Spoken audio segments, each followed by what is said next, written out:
Hey everyone, Ryan Estes here with another episode of AI for Founders. And today's guest is Brandon Reed, the creator of what might be the most successful podcast you've never heard someone actually talk on. It all started with a screaming baby and a sleep-deprived dad.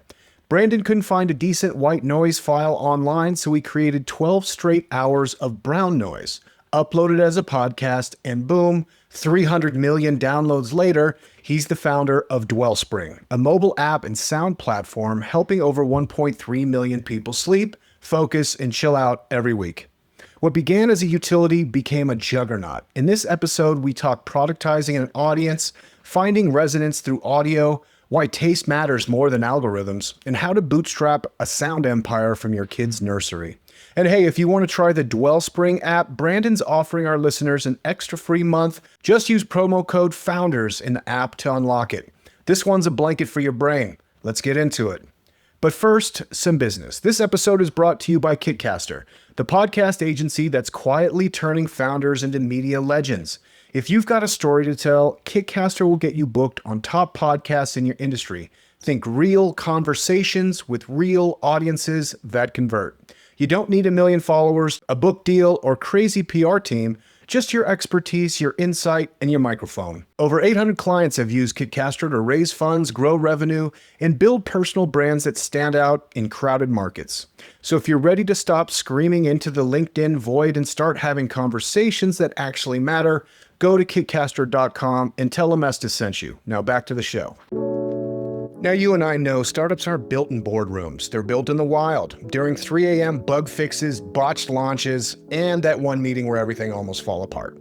That's what Code Story is all about. It's a podcast where tech founders break down the make or break moments behind their products, what went wrong, what went right, and what nearly wrecked everything. Hosted by Noah Labhart, Code Story goes past the highlight reel and into the honest stuff. Late pivots, brutal bugs, and somehow coming out alive with a product people actually love. If you're in the build stage, or the scale stage, or the please let this feature work stage, I can relate. This show will speak to your soul. Listen to Code Story at codestory.co or wherever you get your podcast. Just search Code Story, it'll be right at the top. Because great startups aren't born, they're forged, one hard moment at a time. codestory.co.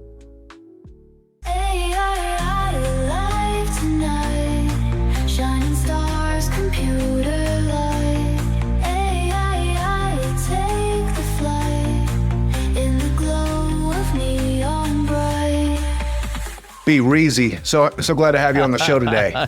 Thanks, Ryan. Good to be here. Yeah, I'm excited to talk to you. You know, it was full of discovery, doing research on you, and I pride myself in my introduction. So I want to give you the proper introduction, and it'll just go something like this. Perfect. Man, that's perfect. Oh, I need no further introduction. Yeah. Yeah, I'm so excited. For context, tell us about Dwellspring. Yeah. So this whole thing started, my oldest son is 6 now, and it started when he was a baby. So 6 years ago, and he was not sleeping, and I couldn't find anything online that was producing sounds that were long enough for a baby to sleep to, that didn't have like looping and fading and other interruptions that would wake him up. And so I just created 12 straight hours of what's called brown noise. It's like white noise, but it's like deeper, fuller, different kind of noise color. And I posted it as a podcast, long story, but basically there was no file limit on podcast uploads, but there was on music uploads. And I needed it in the cloud to access from like the smart home routine from my kid's nursery. So I was like, whatever, I'll upload it as a podcast. And it just really took off very organically from there. I posted brown, then white, then pink, like different tones and frequencies of noise that people sleep to, study to, meditate to. A lot of people manage their anxiety, use it for ADHD and neurodivergent things. And so it was really organic from the beginning, grew very quickly. I was working at Disney at the time in technology and did that full time. And this was on the side. And as it grew and grew, I figured over time, I really realized that, man, I got to treat this like a business and pay attention to it like that, treat my audience like they're a valuable group of people that can really turn this thing into a product and a business. So I started doing that more seriously about 2.5 years ago or so. I left Disney, built and turned that brand. That podcast was called 12-Hour Sound Machines. I literally named it one sleep deprived night as I was holding my screaming son, and was never really meant to be a brand. And as I treated it more like a business and grew it like a business, I thought, all right, well, what is this brand that the podcast and then these other digital products that I'm going to create, what are they going to sit under? Dwellspring is what came out of that. Dwellspring is now the umbrella brand that holds the podcast. I have a couple other things, a Roku app, some Alexa skills, and then the mobile app, which is the cornerstone of the business now moving forward, and my focus, even though all three others are very much still going and living. And that the app bears the name of the company. It's Dwellspring as well. And that's where we're off and rolling to now. Unbelievable. There's so many things about this that I love. As a podcast guy, I love to see podcasts that are successful. I love novelty. Like, my dream is just to reinvent the Chia Pet or the fidget spinner. Yeah, that's right. You know what I mean? Like, serious business, great. Yeah. But like a silly business, even better. Yeah. It's so cool. Yeah. So the novelty of this is incredible. And I would even use the word, thing, Ryan, I'd use even more than novelty. What I found this business to be is a utility. It's a tool. It's something that people have used as a legit, and that's what's so weird as a podcast. It's not really a podcast. It's a tool. It's an end. It's people who are at a hotel like, shoot, we forgot our white noise machine and our baby doesn't sleep without one. So they just Google like, oh my gosh, and then they run across my podcast. My podcast is about to hit 300 million total downloads. It reaches 1.3 million people every week.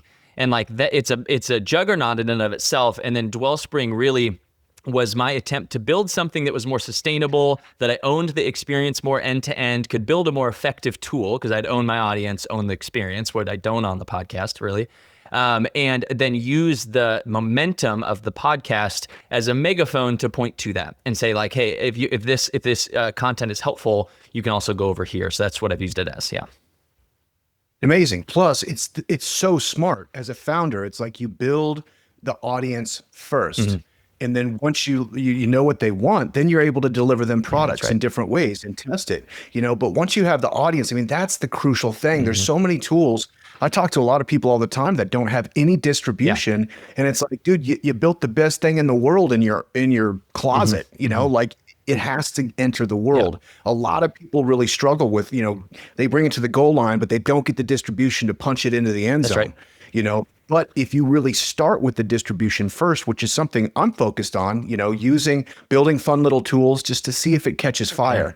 Because if you have a tool and people are using it, you can always add a login, you can always add a subscription, there's many ways to monetize a tool, but first you have to have the audience. Yeah, and I actually had to answer the question really early on, Ryan, with the podcast of, is this podcast, to your point, is this podcast my business? Or is this podcast the audience to my business? Like, what is this thing? And I ultimately decided, for lots of reasons we don't have time to go into, it's the audience to my business. And that's when then I decided my experience and background with Disney is in mobile app development, is in building mobile apps. And this thing and what it is should have always really been a mobile app all along. So that was a natural fit. So I built that and then used and said, all right, well, the audience is what I've built. That's the rare thing. That's the hard thing. If I have that, how can I point them to something that's ultimately more profitable and then more valuable for the user? So yeah. Yeah. So let's talk about that explosive growth early on. What triggered that? Did you get picked up by a news source? Was it a PR thing? How did people find out about the podcast? Through anecdotal evidence over years, I have pretty much kludged together like, okay, I think this is what went on, what happened. Because really, I have no actual like data-informed evidence of like, whoa, this is what happened. I don't have somebody that picked me up early or some celebrity that's like, this thing's really helpful. Really, what happened, I think, ultimately is that early on, if you remember back in 2018, 2019, Spotify was buying podcasting. Like they were just buying everything in podcasting and they were like trying to, own the space. And as they were doing that, they were pointing a lot of people in the algorithm towards podcasts.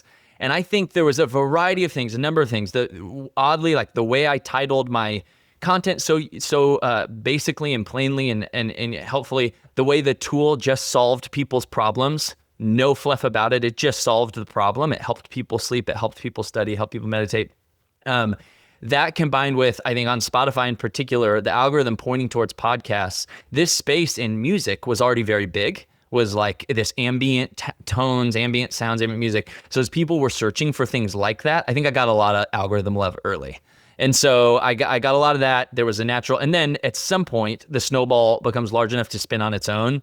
And that's when I started saying like, okay, this isn't just like an accident anymore. There's an actual thing happening here. It's not just algorithm love. This is a real thing that's happening. People are really sharing this. I mean, it's in like 143 countries. It's used in like 143 countries. It's in the top 1% of all podcasts in the world shared globally. A lot of people share it. And that's when I started really focusing on it and saying, okay, it's a thing in and of itself, and we can really grow this thing from here. Unbelievable. Do you have a Spanish version for Spanish-speaking people? I do. We did the first probably maybe 25 episodes. Obviously, no, I don't know if that was a joke because it just sounds. It was. But no, then I realized. Listen. So it's a joke because like it's not like it's like a different language. But all the metadata is in Spanish. And I did that for like 25 episodes to see like, all right, is this elsewhere? I've tried I did 12-hour sound machines to calm your anxious dog, like to try to do the same sounds, but in a different niche. And nothing's really taken off. Those things are still alive out there. But no, I did have a Spanish version, but no different sounds. Man, I'm telling you, like, I am really pleased. I mean, we've known each other for some time, and I didn't realize you're this guy. It's just funny, man. It doesn't matter what conference I go to because sleep is universal. Anxiety is universal. Stress is universal. And so I'll go to, it doesn't matter where I go. Inevitably, when I run into any body of people, new people, and I introduce myself, and we're in a professional environment where then I talk about my job, and I'm like, well, I have this podcast, it's 12-hour sound machines. People are like, dude, I slept to you last night. Like it happens all the time, man. So many people, 1.3 million people every week. It's just like if you're in a room of people, it really is crazy. People know the show, and it's crazy. Well, and the time spent too. I mean, that might be the brilliant part too. That like you throw in your AirPods or you throw it on your bedstand, and it 6-7 hours a night. That's right. I have my data shows that at 6 hours I still have 80% of people, and at 10 hours I still have 25% of people at 10 hours. So it's crazy. Testament to the efficacy. Yeah, that's right. Incredible. And to your point, it's true. Like I have a collection of idols, and I'm fascinated with this kind of like, prehistoric medicine idols, because the fact of the matter is humans' needs don't change and never will. So like the things that were really important to people, they would make little gods about. So it'd be like fertility gods for women or fertility gods for men that looked a little bit different physically, or they wanted to grow more hair, or they wanted to lose or gain weight. And they made all these like little gods, and this is true of humans all over the globe. So I have that as an inspiration because I'm always like, if you're developing a product, tap into a primary need that people need all the time. And if you're thinking about needs, like sleep has got to be primary. Yeah. It's like air, water, sleep, Yeah. And there's so many things out there now with sleep where people, it's so hard to sift through what is real as far as like, man, if you're not getting 8 hours, you're 50% as effective. And it's hard when you're living your life and you have young kids, or you're starting a business, or you're moving jobs across the country.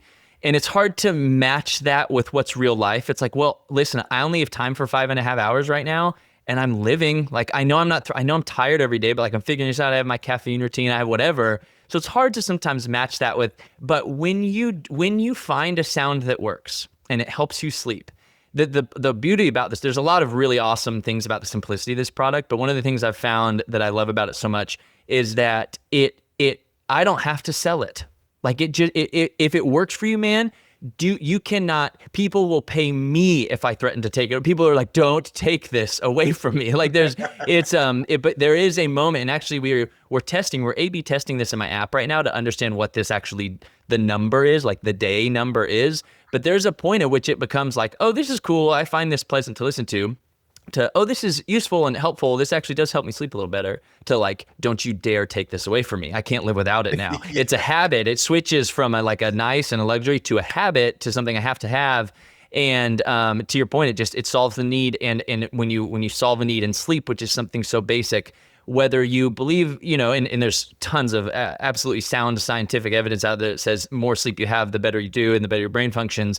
But whether you can connect that to your real life or not, if you just listen to the sound and it helps you sleep longer, helps you sleep deeper, helps you sleep less interrupted, you're going to feel that, and you don't have to like read some study you believe. You will just feel it and know it, and then it'll be true. Well, as far as like the connection between sonics and sleep and quality of sleep, you have to have one of the biggest data sets on planet Earth. Maybe. I mean, it's crazy. Like, what are the hits? Like, what do people like most? Do they switch? Do they have a mixtape? They got a weekend. Yeah. It's like sleep mixtape. How are people using it? No, it's a great question. Definitely the more people find a sound that works for them, and that's what they stick to. They will try a lot. I'll see a couple weeks. We have way more data and visibility into the app. And so as I see app usage and we get my analytics better and better over there, I see people trying. When they find one they like, they generally stick to it. When I release new things, if it's in the same category, like if they love their crackling fireplace with a thunderstorm, it really hits for them and they listen to that nonstop. If I come out with something else that has to do with fire, something else that has to do with thunder, they'll try it, but they stick to that kind of general thing that works for them. The thing that works the most for the most people by far is noise colors. That is far and away my most listened to set of sounds. And then within that, there's a clear winner of brown noise. Every night on my podcast, about 210,000 people listen to brown noise, just brown noise on my podcast. And so it's incredibly popular. It really, so I call brown noise. Have you ever put headphones in your ears, Ryan, and turned on brown noise? You ever done that? Yes. Okay. So you've used brown noise before, like you know what it is. Okay. So for people that haven't, it's really hard to explain unless you do. It's like, okay, I could see how that would be pleasant, like a nice constant tone that's like but until you do it, you don't understand. And the best way I can get it across is it's like a blanket for your brain. That's what I say. It's like this one, it feels like home. It feels calm. It hones you in, it centers you. And it can help really fix your mind in, or I also call it a fidget toy for your ears. Because what it does is it allows this passive activation through sound to allow you to hone into whatever you're trying to do. I work to it all day long. I have it turned off right now so it doesn't go into my microphone, but I work to it all day long.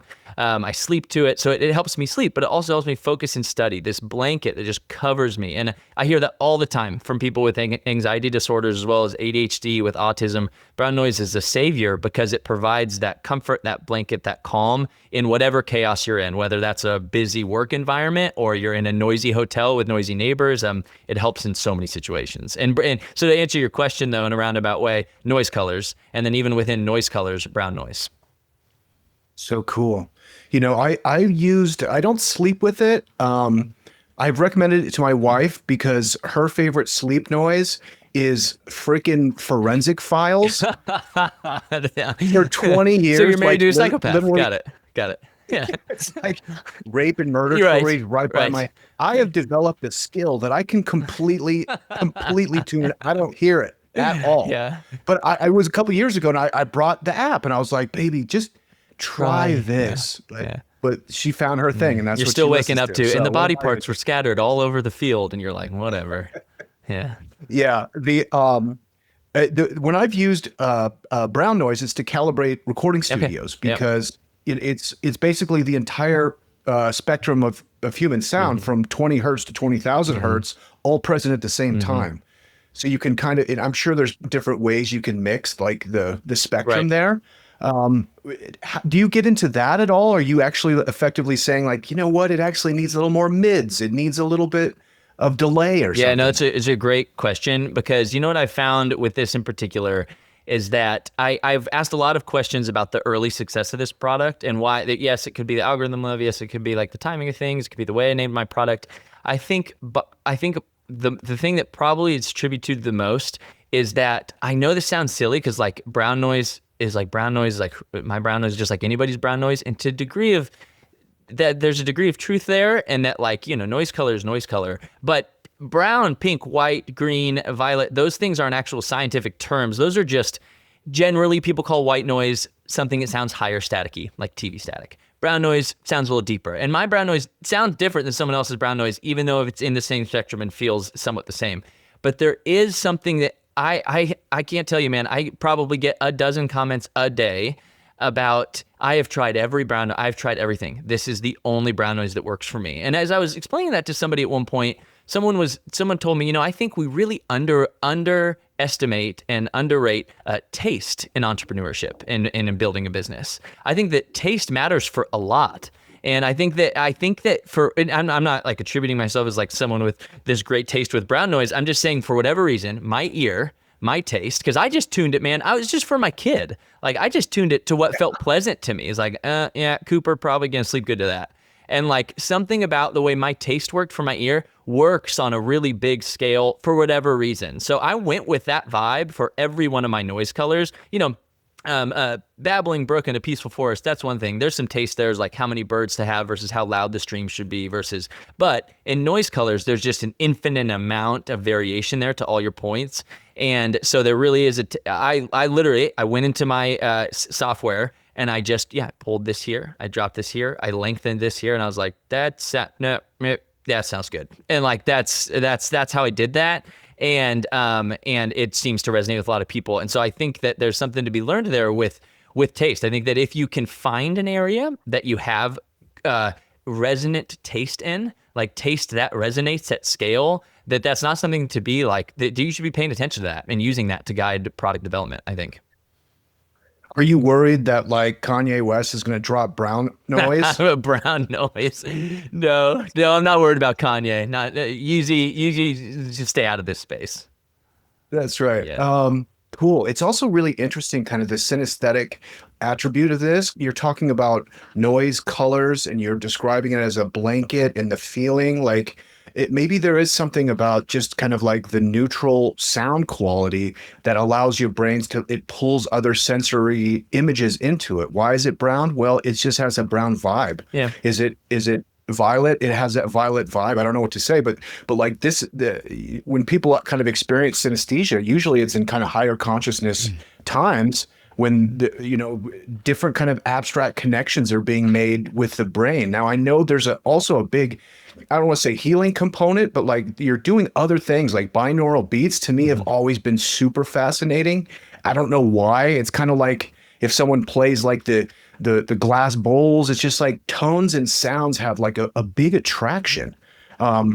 How are those things being received on the app? Yeah, good, really well. What we do with the binaural beats in the app is we just essentially allow you to take, there's these groups of wavelengths, theta, delta, beta, alpha, gamma, and you can, within that, there's usually a spectrum of like 1 to 8 or so different frequencies of sound that will kind of allow you to choose from and see what you like best. A lot of people will use our custom sound machine mixer that we have in the app that you can layer sounds and other mixes, and then you can grab a binaural beat that you created and put it in there too.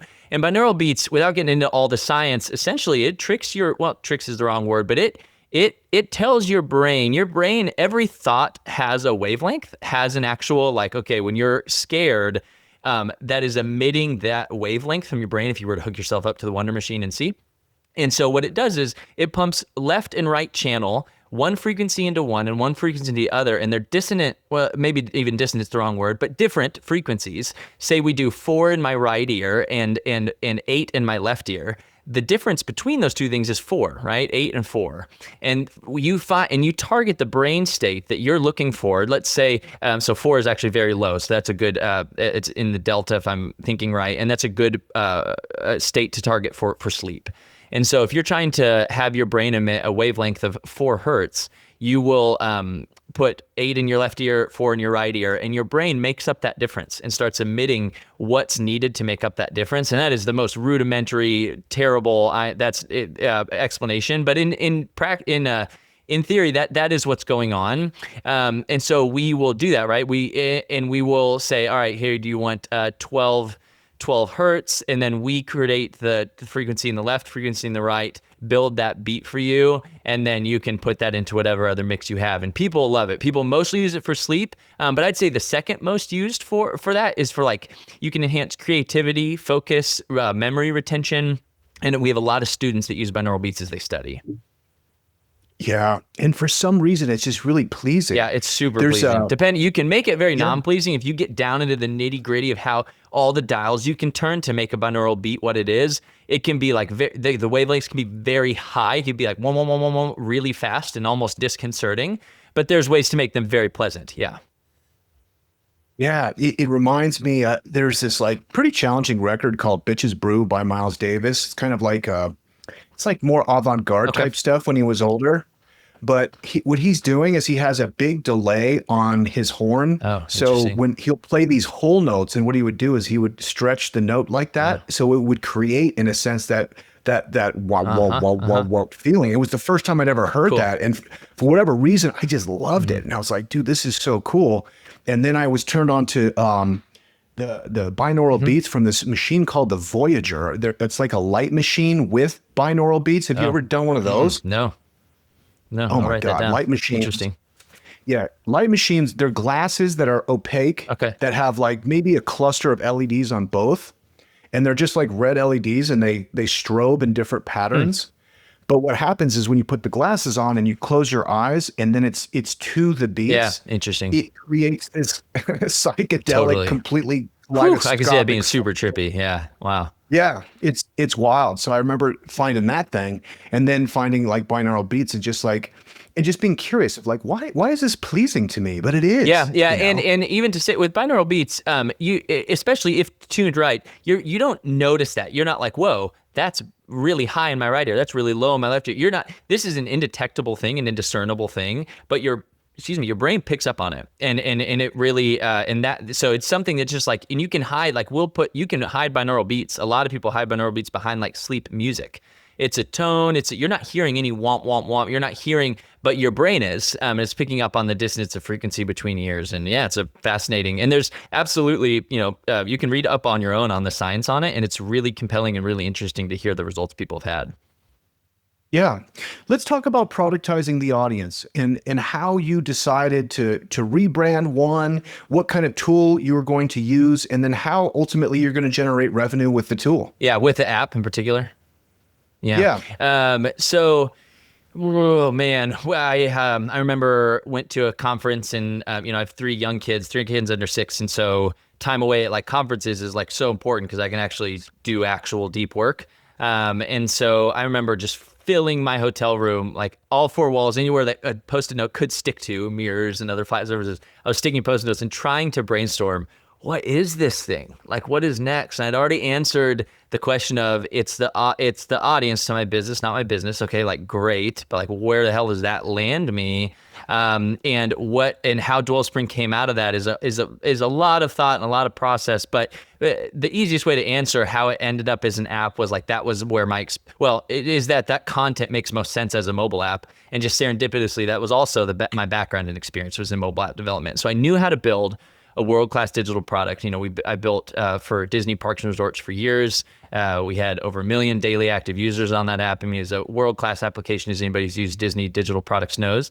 So I knew how to do that, but needed to give this content to users in a way, that was compelling and that was valuable for them and profitable for me in the business. And ultimately just took my content that I had on the app, I had in the podcast, put it into the app, and then allowed them to do more with it. It's an enhanced, increased functionality. Obviously, you can play it indefinitely. It's not limited to 12 hours like the podcast. There's a number of things. Yeah, you can create binaural beats. You can create your own noise colors, adjust frequencies to find things that are just right, and then mix all your own. There's a community aspect to it. You can post on the Creator Exchange, we call it. You can post custom mixes that you build. People can comment on it, like it, follow creators who are posting mixes and get notified when they post. There's a community aspect to it.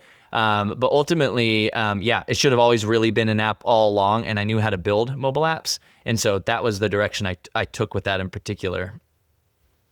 And then what's the business model? Is it subscription for the app? Subscription for the app. You can subscribe for the podcast for like an ad-free, intro-free feed. It's just the sound. You lose the intro. I'm like, welcome to 12-Hour Sound Machines. And you lose I don't do any ads in the podcast other than pre-roll, which means like right at the beginning. So I'll do my intro. There's an ad slot, and then it's 12 hours of uninterrupted sound that you can sleep to or whatever. But there's an ad-free, intro-free version. But then the app is, it's a monthly or an annual subscription, and then you get access to all the features in the app. And then my next step of real focus for me as a business in 2025 into 26 is going to be B2B relationships and trying to understand, how do I take this content that has resonated on a worldwide scale at a really incredible level and productize my back catalog as a product in and of itself? How do I take my content that's very valuable and inject it into other companies with a larger distribution network that already have an existing digital experience but don't have the content that I do that their users and customers would want? So like, I should be on the back of every Delta seat, because those customers are sitting there, babies screaming behind them. They have an existing digital experience right there on the in-flight digital experience. And there should be an opportunity for people to go to and listen to a Dwellspring sound machine right now, that masks out other sounds and helps them sleep. I want to get into hotel rooms where there's this whole idea of sleep tourism, and these chains they're putting like blackout curtains in, they're putting lavender diffusers in, and a Dwellspring sound machine. Like the opportunity for people to be able to block out sounds around them, bring sounds that they have at home. One thing the app does is you can actually record sounds around you and add them into your mix. So like if you sleep next to an air conditioner that like rattles a certain way that you sleep to every night, you can grab that, record it as a sample, put it into your mix, and then it loops out. And you can like take that with you, and that's really comforting for people as they travel in particular. So how do I, as a business, productize my back catalog and sell that to existing digital experiences to say, hey, here's 300 sound machines that 300 million downloads later have really resonated well, and that could be helpful for your audience because our target audiences overlap. Brilliant. Podcast pivoted to video really hard. Is there visual components as well? No, there's not visual components. We do post on YouTube just as an RSS drop, but it's just the thumbnail. We don't have a video component to it at all with that podcast. Is there any plans to?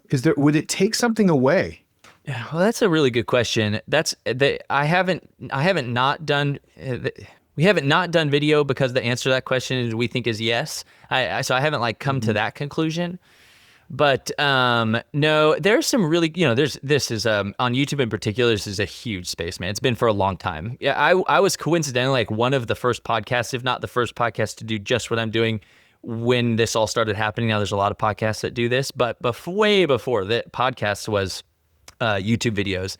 And people do some really cool things that are really calming. They have if it's a crackling fireplace, like I was talking about with the thunderstorm, they'll do a simulated scene of that. And it's really peaceful to look at. And so it just depends on what you're after. If you're after sleep, I mean, a lot of people love that stuff for sleep. It would not be my bag to put any device next to my phone and turn it on and have that light in my face like that as I go to sleep. But some people love it, and it's calming to look at. Yeah. That's cool. Are you comfortable giving a range for revenue annually with the business putting out? No, probably not. No. I appreciate that. Another way that you came up in conversation probably just a week or two ago, interviewed so many founders on this show, which I love. It's my favorite thing in the world, as you do too, and I'd love to talk about that. But one thing that always comes up is stoicism. It's it is the religion of founders. And I was like, there's got to be a great idea for some novel podcast where basically the title I had was, boy, this is really hard. Or it was either that or it was, wow, this sucks. Yeah. And then all it is the recording is just yep, just keep going. Yeah. So every day it's a stoic test, publish an episode that's wow, this really sucks. Yep, keep going. Right. Not some elegant solution, just yeah, it does. Keep doing it. Yeah, but again, it popped up because I'm wow, the sleep noise podcast is such a great idea. It's such a utility for people who need it. There's just these things that arise and pop that are so fascinating to me. I love it. Yeah. And I mean, the stuff I'm talking about is a trend or a gimmick or something like that. But what's fascinating about yours is this, you become integral to their sleep. Mm-hmm. It's not a gimmick at all. It does work. For a while there, I thought it might be. For a while there, I was this is really taking off. This episode is brought to you by MoBurst. the AI-first growth engine trusted by iconic startups like Calm, Robinhood, Reddit, Uber, and Google. Moburst is a digital full-service mobile-first marketing agency that helps companies to scale and become category leaders. Whether you're finding product market fit or ready to accelerate growth, Moburst delivers creative, data-driven solutions that help with scale and efficiency and impact. At Moburst, we're not just guessing what works, we're predicting it. As an AI-first agency, Moburst uses cutting-edge tools to analyze user behavior, adapt creative in real time, and uncover hidden growth opportunities. The result, marketing that's faster, smarter, and built to convert. From early-stage startups to global brands, we've helped hundreds of companies overcome complex challenges, unlock new audiences, and optimize every metric that matters. At Moburst, we believe that creative thinking, advanced technology, and data are the core drivers of success at scale. If you're serious about scaling your business with precision and purpose, it's time to talk to Moburst. Visit moburst.com and let's build something category-defining together. People must think this is hilarious, that there's 12 hours of brown noise out there, and they're just like, check this out, this is 12 hours. But it was pretty quick. Soon, I started, very early on, within the first couple months of having the podcast, I had a dad reach, this was when I had brown, pink, and white, and I had just made a little change to the white noise. I knew some people had found it, and that was bizarre to me, but I was like, whatever. I made a change to the white noise, published it, just updated the sound in that existing episode, because I was like, that's a little too bright and a little too shrill for me. I turned it down a bit. And I got a text one night, and it was like, hey, are you the Brandon of 12-hour sound machines? And I was like, what? Like looking out my window, like, what is cool? What? And he was like, I'm so sorry, man, this is so creepy. But my wife made me track you down. I found you through another product. I once had this idea I had a long time ago. I had my phone number on there. He found it, texted me and said, I'm so sorry, but this is your white noise is the only sound my twins sleep to. And you just changed it. And please change it back. And I was like, they could tell. They could tell me. It was the tiniest, man. I went into the file and took one of those little dots. It was like, meh, and then republished it. Just to my ear, I was like, okay, that sounds a little better. And the babies weren't sleeping. And so he was like, my wife made me find you. And so to your point, yeah, it becomes really, really integral to people, to their lives. We have a lot of people in the healthcare space use this. We have acupuncturists that use it in their waiting rooms to keep people calm before procedures. We have a lot of chiropractors and other things and other healthcare professionals that use it in waiting rooms or in procedure rooms. And it's integral to them and their patients as well. So yeah, it's crazy how people have ended up using it. Is there any compulsion to go full Tyler Durden and about 6 hours in start whispering on top of it? No, there's not. No, I could never. Of course I could never. Amazing. Okay. Let's talk a little bit about your other projects too. I want to get to the lightning round here, but I know you're a man of many talents, and particularly the podcasting. Let's talk about that. Yeah, I have another podcast. It's called Ready, Set, Startup. I just had you on that recently, Ryan. And yeah, I interview founders, and we talk about their stories and experiences and journeys in the world of entrepreneurship, how they built what they built. I have mostly founders on, but also have investors and analysts and people tertiary, still in, but not directly involved in building the business, but around the startup community. And yeah, it's been super great. It's pretty new. I think we have 15 episodes live or so. I've recorded maybe 30, and we're a couple months into it, but it's been really fun. Are you frustrated that you don't have 300 million down? Yeah, I'm like, come on, jeez. I post 12 hours of grilling meat on the other episode, 50,000 people listen in 3 days. And I can't, come on, people.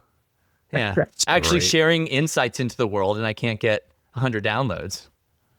That's cool. Why did you start a startup podcast? I spent the first 10 years, like I said, of my career at Disney, and realized when I left, and the goal was always to build my own thing. So it was always my desire, always my passion. I was just waiting for whatever didn't think it would be sound machines, but was waiting for whatever it was that I was going to leave and go do.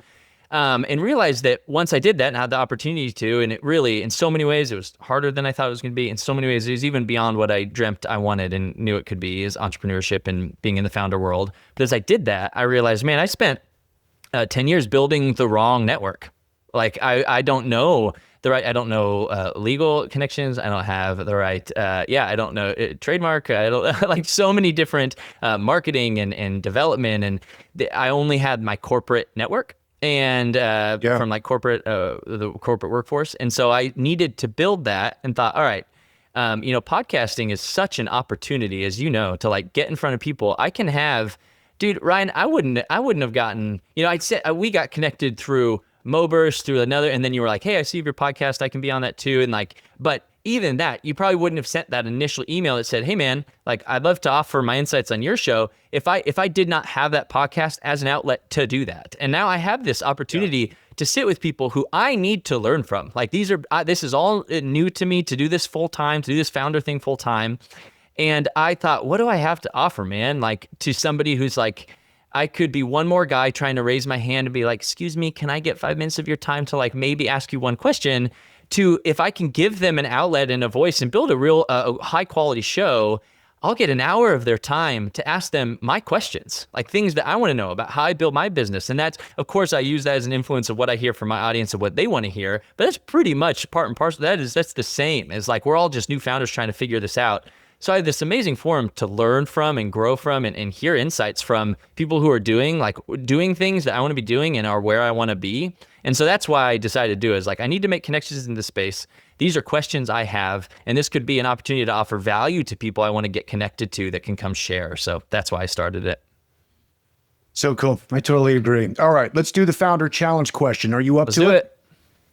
This is brought to you by kitcaster.com. Okay, you have 4 categories. You have tough and unfiltered, you got explosive and intriguing, you have scandalous and risky, or you have raw philosophy and self-reflection. Oh, and I'm going to choose a category in which the questions come from. Okay, That's what was correct. the first one? Tough and Yeah, unfiltered. tough and unfiltered. I like that one. But the second one was something and risky. What was that? Scandalous. Oh, scandalous and risky? Scandalous and risky. Man, I'm one of those two. Let's go with the first one. Tough and unfiltered. Okay. Tough and unfiltered. All right. How much personal debt did you rack up to fund the company? Man, I am so grateful that this thing started making some incredible money while I was at Disney. I was at Disney for several years and made really good money at Disney while I won't share all the numbers of all the company, but while I was at Disney making over 200, a year without benefits, I was making about 60 grand a month on the podcast. And so it was, I was able to save a lot and was able to build the business. I haven't taken any professional money, and I'm super grateful for that. Incredible. So no raises. No raises. It's just all bootstrap. Yeah, that's right. I did have to take a loan, $100,000 loan 6 months ago as we were building the app to get the app across the finish line, but have since paid that back. And yeah, super grateful.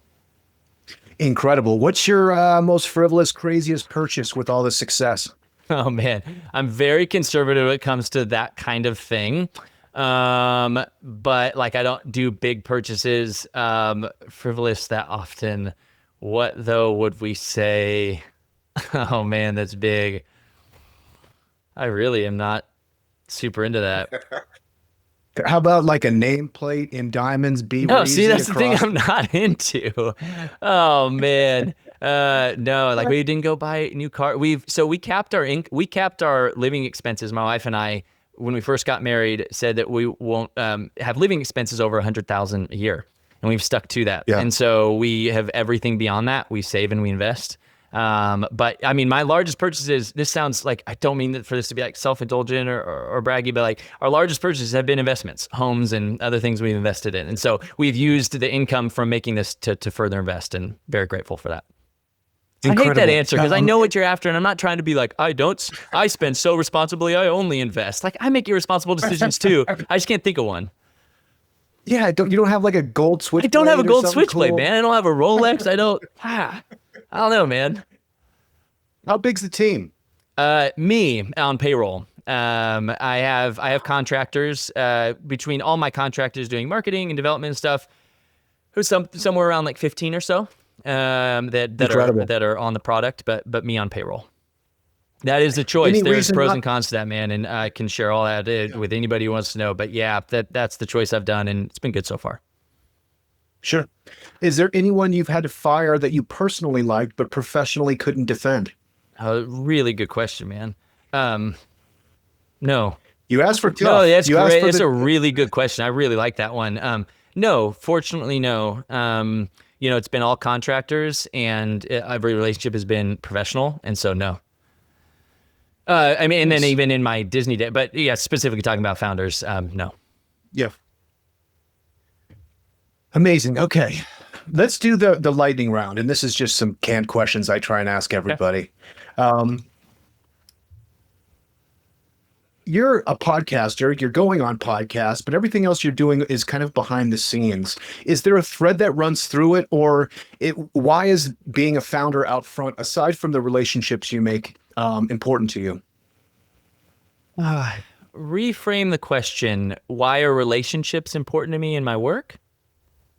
No, why is leading with a podcast important to you? Now, I know it's relationships you're building and you get to have people's time and ask questions and stuff. But you could be a behind the scenes guy, I suppose. Is that the only reason? You're talking about with Ready, Set, Startup. Yeah. Is there a push for a personal brand? There's not a push for a personal brand. My social media team always wants me to do more talking videos on my podcast, on the social media, personalize a brand more and put my face out more. And that's not my goal. I don't shy from that. Hopefully, eventually, when I have a bigger company, I am happy to be the face of that brand and be the voice of that brand. That's not what I'm after here. It's not what I'm after with Ready, Set, Startup. I would say that I think if you were to say, Brandon, there are a lot of ways you could grow yourself professionally and build your network. All the reasons I gave you of why I did Ready, Set, Startup.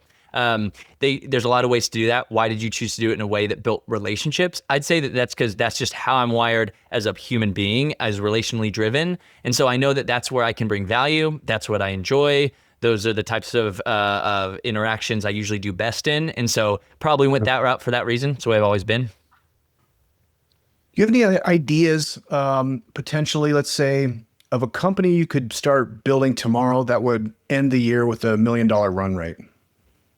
Yeah, I do. You gave me goosebumps when you said that, because I do, Ryan.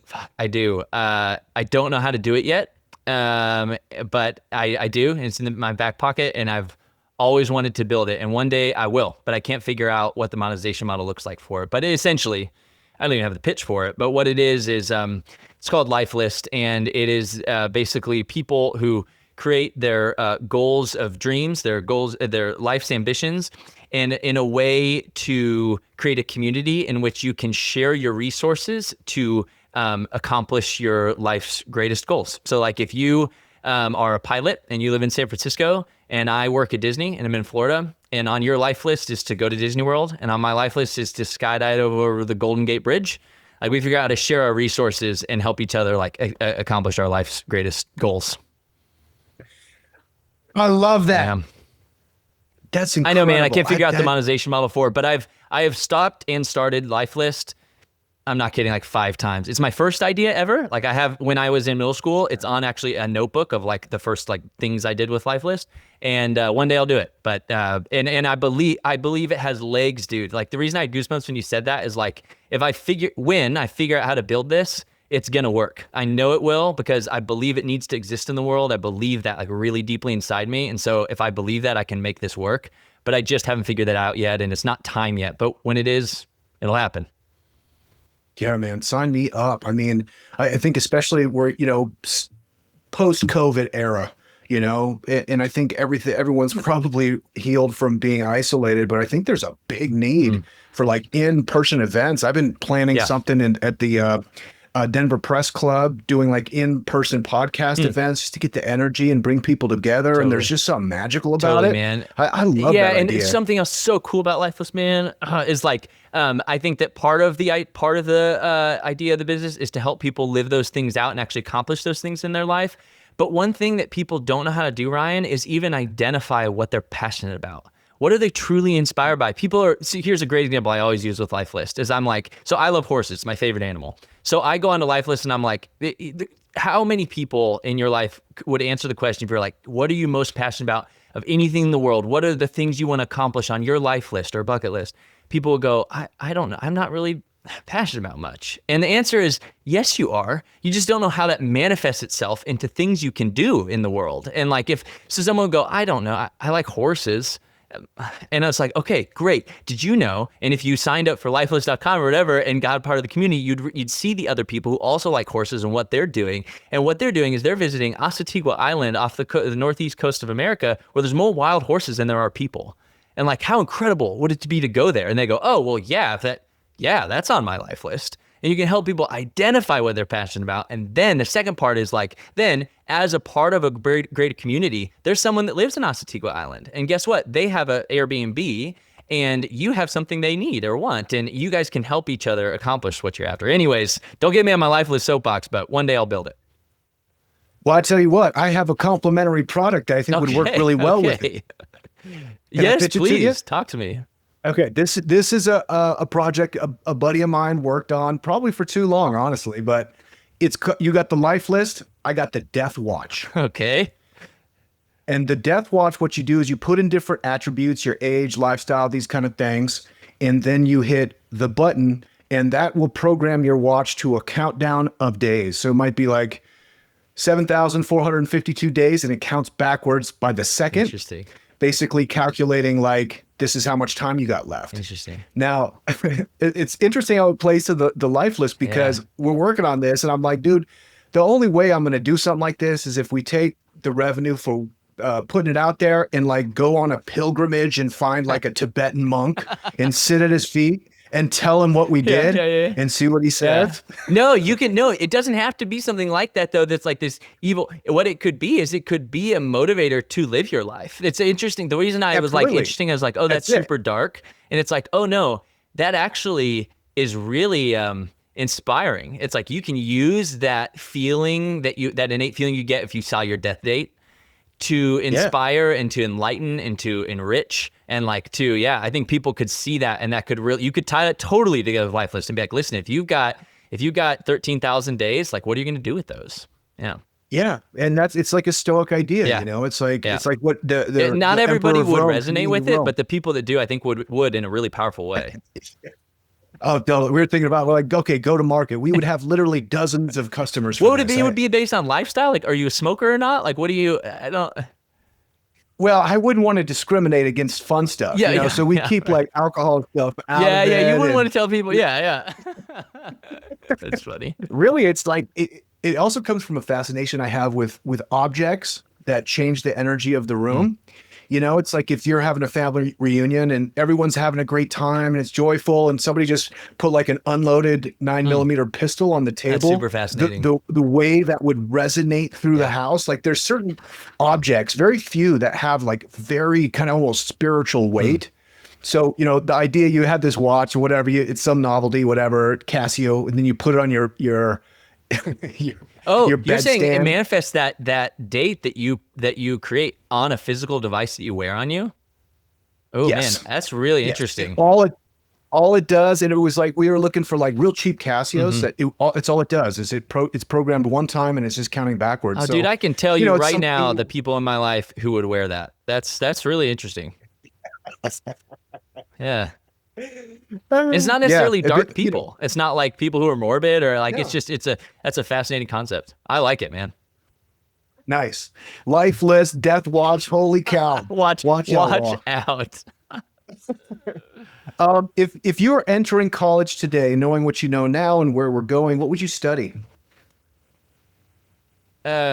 If it did not tie, you're looking for a quick answer, but if it did not tie to my ability to provide for my family, the thing I'm fascinated most by is people and sociology. I started in sociology and moved on from that in college, and I would love to go back and do that. No, I always think that because that's where I started, but I'm actually giving you my answer. I've given a lot that I just forgot about is electrical engineering.